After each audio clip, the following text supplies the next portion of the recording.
working on Duport number 6, Cello Etude?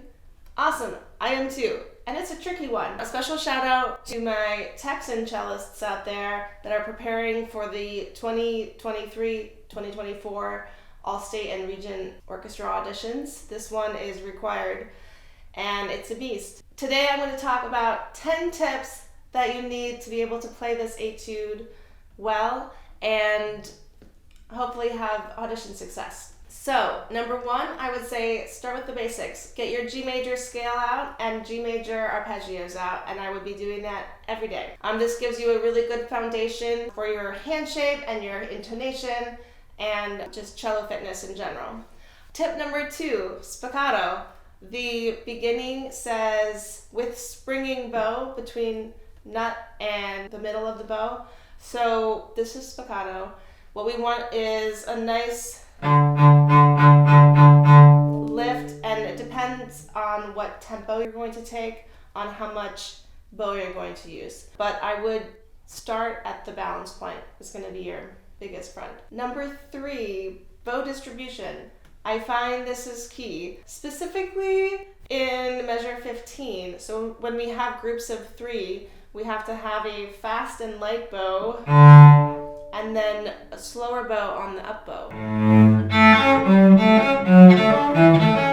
So make sure we are pulling and going light on the down bow and then a little slower on the up bow to keep it even. Number 4, string crossings. Make sure in measure 7 that we're preparing the right elbow to come up for the string crossing. This would be that little tricky spot with the thumb, and then we're quickly crossing the 2 strings. Measure 53, we will also have to jump a string. Make sure we are stopping the bow and rolling quickly to that top string. Measure 55, we also have to just watch out for our hand shape opening to extended position. This is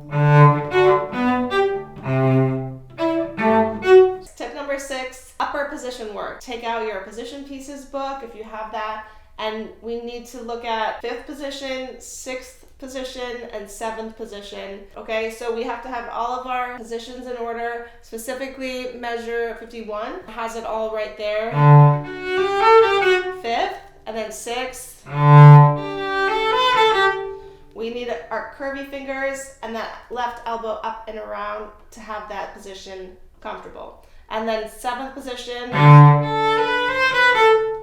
same. 7th tip, thumb position. There's a ton of thumb position things going on in this etude. First being, we have to have our general thumb position shape, which to review is straight thumb right across D and A string for the most part.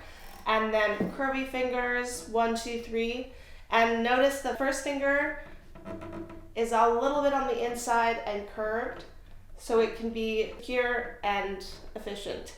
Now, when we get to measure 3, right off the bat, we have to go put the thumb on the G string and then move it over back to the D and the A string. So this looks like G, and then I'm hopping right over to the D and A string, and then going back to the G string for the next measure. Make sure we have our thumb organized. This leads me to the arpeggio across 3 strings in measure 29. This is right out of the Haydn Cello Concerto in D major. If you've done that, and if you haven't, if you played this etude, you could say, I know part of the Haydn Cello Concerto in D major. We want to have our thumbs stay, and we're going to be reaching that left elbow up and around, reaching the first finger and third finger on the C string.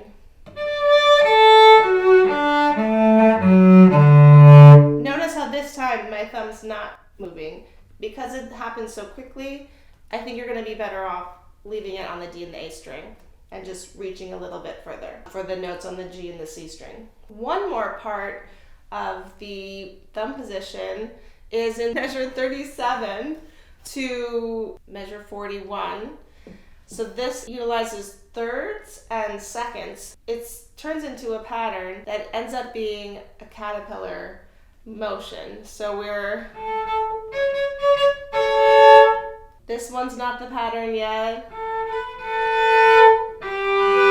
Then we're crawling back. And then the second finger crawls back. And then the thumb crawls back. And then the second finger. And then the thumb. And then the second finger.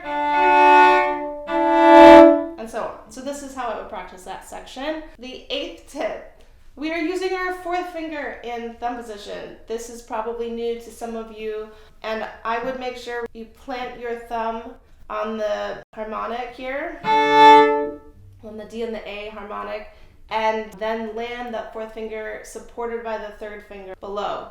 Now, the first time you're playing it in measure 10, I would recommend, if it's new to you, just play the harmonic. Comes out to a harmonic E. So if you want to cheat a little bit, go for it. And then right away, place the fingers down for the rest of the run. Tip number 9, trills. In this classical piece, we start trills from the upper note, meaning for the trill in measure 15, we want the F sharp to be placed first. And then the same thing happens at the end of the piece. And this one, in measure 28, we start with the 4th finger going to the F sharp. Last tip, grace notes. So if you haven't played many pieces with grace notes, it happens before the beat. And it would sound like...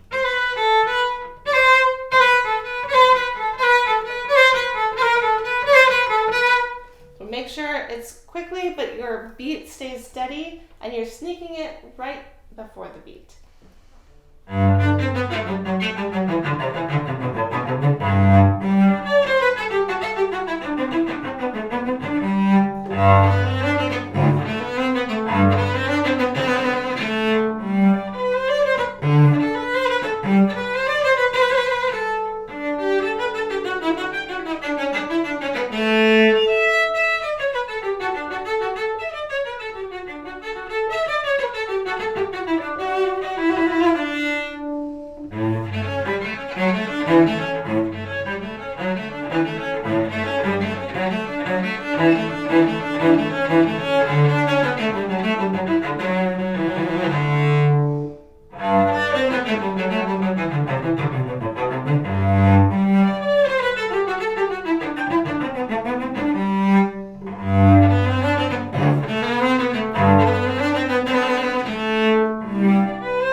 Duport number 6 Cello Etude.